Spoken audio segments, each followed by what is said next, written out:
प्रमोद चामलिङ यति बेला तपाईँहरूलाई देख्नु होला यो पाटनको कृष्ण मन्दिरको देख्ने दृश्यहरू तपाईँहरूलाई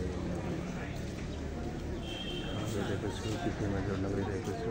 यो म अत्यन्तै निकै आश्चर्यचकित पनि हुने गर्छु। यहाँको पुरानो संरचनाहरू हेरेर अहिले त मर्मत पनि हुँदो रहेछ। पुरानो संरचनाहरूलाई हेरेर अचम्मै लाग्छ मलाई हेर्दा यो अरूभन्दा पनि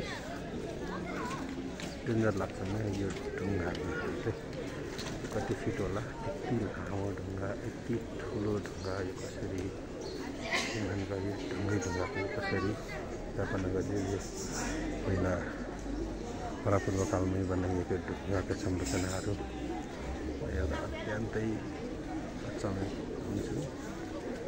देखिरहनु भएको छ यो सुन्दर एउटा ढुङ्गाको परिवार देख्दै हुनुहुन्छ होला परिवार रमाइलो यस्तो मनोभाव आइरहेको पर पनि एउटा ढुङ्गाको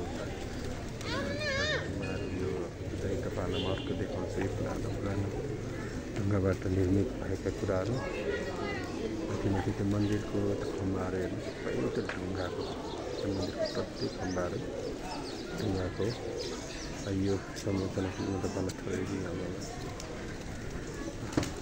सिङ्गल ढुङ्गाको बनाइएको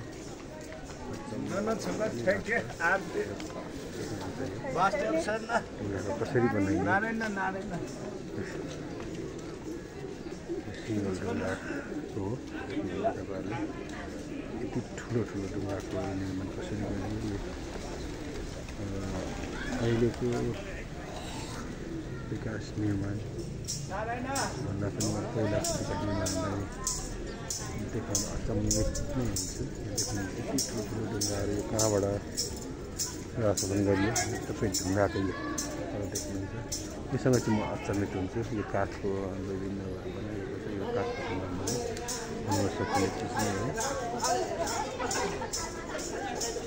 तर सबैभन्दा अचम्मित चाहिँ यो ढुङ्गाको खम्बाहरू यति धेरै ढुङ्गाको खम्बाहरू पनि चारैपट्टि मन्दिरको चारैतर्फ ढुङ्गाकै निर्माण गरिएको छ। सँगसँगै यति अग्लो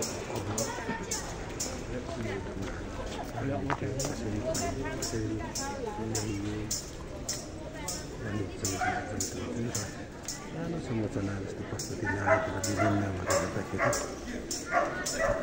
एकै भक्तले नभएर अचम्मित नै हुन्छ। तपाईँहरू पनि आफै बुझाउनु गर्न सक्नुहुन्छ।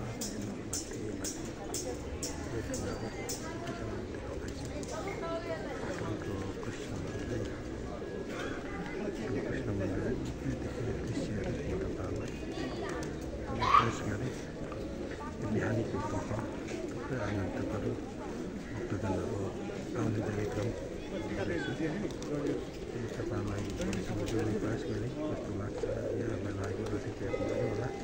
यो त विभिन्न घोटाला विभिन्न यो संरचना निर्माण गर्ने क्रममा भ्रष्टाचार बढ्दछ। त्यो बेला हुन्थ्यो र निर्माण गर्न सकिँदैन। र यो पुरानो संरचना हेर्दाखेरि मलाई आश्चर्य नै लाग्छ। मैले धेरै ठाउँ देखेको छु ढुङ्गाको प्रतिमाहरू स्थापना भएको। यो देख्दाखेरि चाहिँ म एकदमै अचम्मित हुन्छु। आजको मान्छेभन्दा पहिलाको मान्छेलाई धेरै विकास निर्माणहरू गरेका रहेछन् भन्ने कुरा त्यो पशुपतिको बारेको सिँढीहरू देखेर म यहाँ ढुङ्गाको कति खर्चालु कति महँगो कसरी निर्माण गरेका थिए होला भन्ने कुरो तपाईँहरूले सक्नुहुन्छ। तपाईँलाई सबैले देखाउँछु। सबै ढुङ्गाको तला 1 तला 2 तला 3 तला टपसम्म दिएको छ। यस्तो खाले निर्माण गर्नलाई अहिलेको आर्थिक बजेट कति विनियोजन गर्नुपर्छ होला तपाईँहरू नै अनुमान गर्न सक्नुहुन्छ। वास्तवमा यति बेला भने तपाईँहरूलाई यो भिडियोमा छोड्दै अहिले भने म अझै पढ्न चाहन्छु। फेरि पनि म तपाईँहरूलाई म गएको ठाउँहरूमा भिडियोमा जोड्ने प्रयास गर्ने नै छु। मलाई मेरो च्यानललाई सब्सक्राइब गर्न लाइक अनि सेयर नगरिदिनु होला।